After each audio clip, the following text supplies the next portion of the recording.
Hi, welcome back. My name is Berlin. Today we are going to go through loans. What you need to be taking into consideration whenever you want to take up a loan, whether it's a personal loan or a business loan, regardless of whether you are taking this loan from your circle or from the mainstream commercial banks or from a microfinance institution. First and foremost, kindly press the subscribe button if you haven't subscribed. Now, people borrow loans for different purposes, and that becomes our first consideration whenever you want to take up a loan. Why do you want the loan? We have already said when you are on a journey to financial freedom, you need to be debt-free. You need to work towards being debt-free. However, we all agree that sometimes it's not possible to be debt-free. There are certain times when you need to borrow or when you need that extra boost in your finances. So whenever you need to borrow, you need to know the reason why you are borrowing. Are you borrowing to go on a holiday? Are you borrowing for school fees? Are you borrowing to build? Are you borrowing to complete your building? Are you borrowing to for capital injection if you're in business? Are you borrowing because you have a tender, you have won a tender and you need capital to be able to supply whatever tender you have been awarded? So why are you borrowing? All right? The why you are borrowing will answer your second question. How much exactly do you need?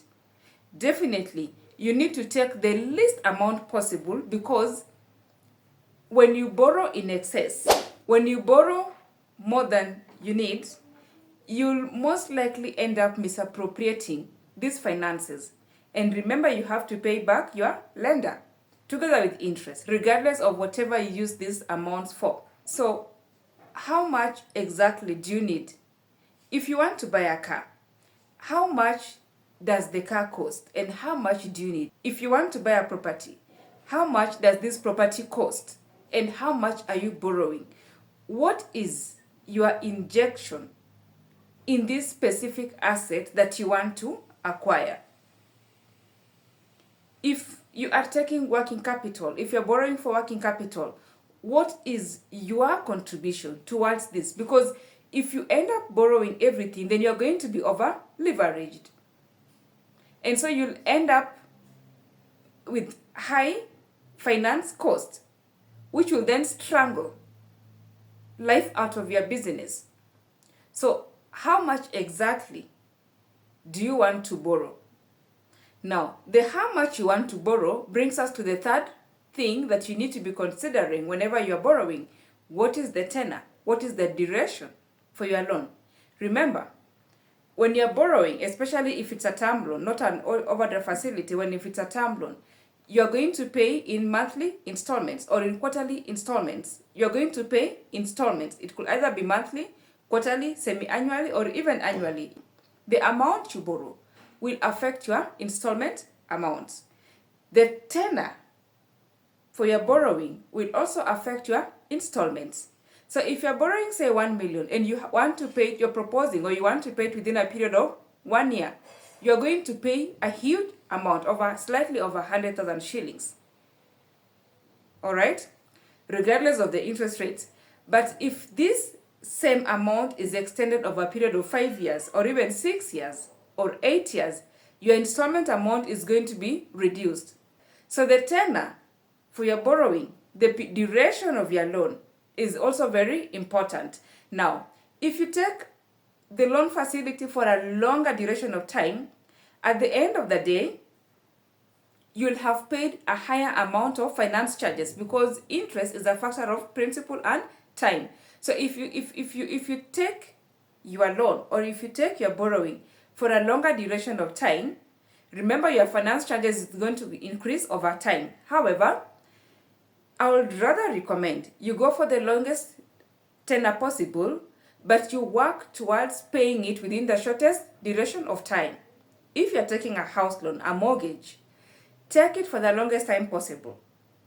So you have small installments as your loan terms, but as you service this loan, work towards prepaying it. You can take it even for 10 years, but works towards paying it within 3 years or 4 years if it is possible. Okay? Another thing you need to take into consideration when taking up a loan facility is the interest rates and charges. At what rate are you taking up this borrowing? If you've ever accessed a credit facility with the microfinance institutions, I'm told if you take up a loan of say 500,000 shillings and you're paying it within 1 year, you might end up paying triple that amount of money that you borrowed. If you borrow from a Shiloh, if you borrow from these mobile loan apps, the finance charges are humongous. They are huge. They can strangle you. They can strangle life out of you. All right? So at what rate are you accessing this financing? Now, you also need to take into consideration the collateral. Remember, unsecured borrowings are considered high risk. So if you want to access financing and you have a tangible collateral that your financier will consider taking, you are safer offering that as security so that your borrowing is considered a secured lending and you have a lower interest. You'll save on finance charges. So do you have collateral for your borrowing? You also need to take into consideration your cash flows. The installment amounts, will you be able to pay them and continue living your life comfortably? Will you be able to comfortably meet your installments, your loan obligations, without going into default? Because remember, defaulting comes with headache, anxiety, and it also comes with an extra cost when you charge default charges. You risk losing your assets, okay? It comes with extra expenses of the recovery expenses that your financier is going to incur as they pursue this debt from you. So will your cash flows be able to accommodate this loan? All right? You also need to take into consideration as you consider your cash flow, you need to consider the currency. What currency are you borrowing at? And in what currency is your cash flows? If you have rental income, for instance, you're earning rent in dollars, then it's okay for you to take a dollar loan. Or if your salary is in dollars, it's okay for you to take a dollar loan. However, if your salary is in Kenya shillings and you want to borrow in dollars, because the dollar rate is normally lower than the Kenya shillings rate, yeah? So if your earnings is in Kenya shillings and you want to borrow in dollars, you're exposing yourself to foreign currency fluctuation risk. All right? These fluctuations in the foreign currencies, the volatility of the foreign currency, Kenya shillings, dollars, you might end up paying more because of the mismatch in the currencies, your loan versus your earnings, so your revenues. So it's important that you mirror your currency, your income currency, and your loan currency. You also need to take into consideration the reputation of your lender. The reputation of your lender. Are you taking up this facility from those guys that come with a fleet of vehicles to your business premise to embarrass you? What reputation does your lender have? Are they the kind of people who will listen to you when you're not able to pay and you want to be accommodated, you want maybe a restructure? Okay, what reputation does your lender have?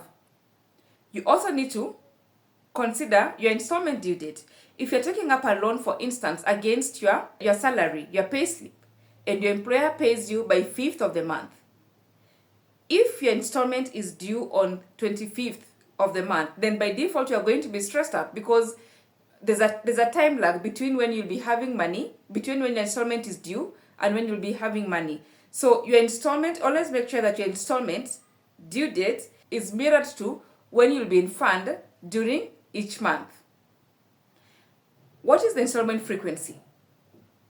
If you're running a school, for instance, you expect your payments to be you expect students to be paying school fees every term. So you can opt for a quarterly installment as opposed to a monthly installment. Okay? So these are some of the things that you need to be taking into consideration when you're negotiating, when you're borrowing a loan, or when you're taking up financing, and when you're negotiating your terms of the loan or your terms of credit with your financier. Kindly press the subscribe button. See you in the next video.